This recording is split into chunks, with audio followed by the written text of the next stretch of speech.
So back to kind of your career, what are some of the common career paths that someone in your type of role moves into? I know you've had a unique kind of career path, going from one side to the other.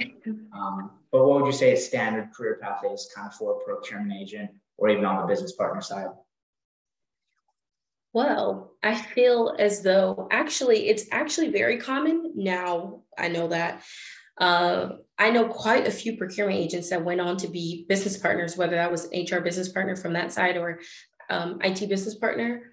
I feel like that's a common thing because we work so close together that you're able to see that other side and you may want that experience. I know many other people who have became leads, procurement leads, and went on to become a first line manager. Also, IT business partners. I feel like I've been in that role the longest, and I don't think I've seen a single person follow the same path.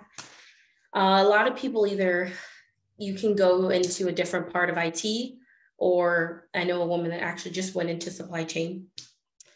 But for me, as a chief of staff, usually when you leave a chief of staff role, you can become a manager or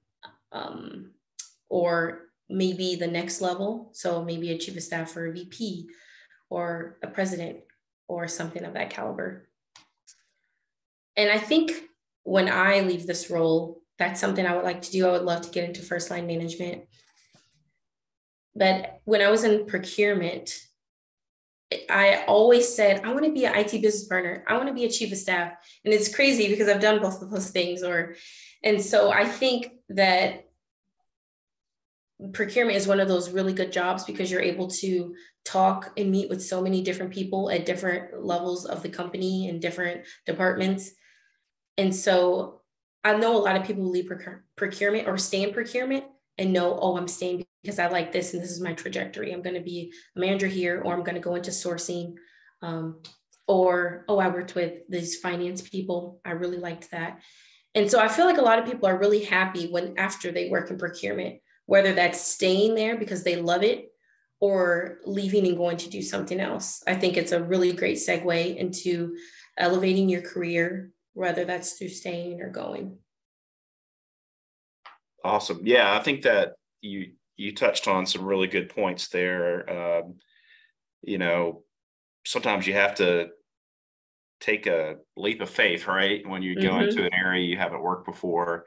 But back to relationships, we talked about procurement being so critical, both internally with your internal customers and then obviously externally, bringing that reality to the equation. I've got to go find this part or this service, and trying to go out and find the right commodity or vendor, right, that can meet those specs. And it's a lot more than that, but that's a big piece of it for sure.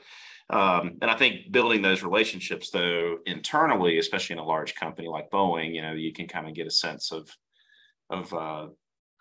probably almost unlimited career paths when you go into a large, that's, you go into the pros and cons. And I think I've worked in some large companies myself, and sometimes you feel like, okay, I'm off into this vast world where there's, like you said, over 100,000 employees. I mean, that's big, but the sooner you can figure out, what you enjoy and what you're good at in your career, that really helps to kind of at least pinpoint, you can start having some visibility into what that career path could look like. Exactly. 100%.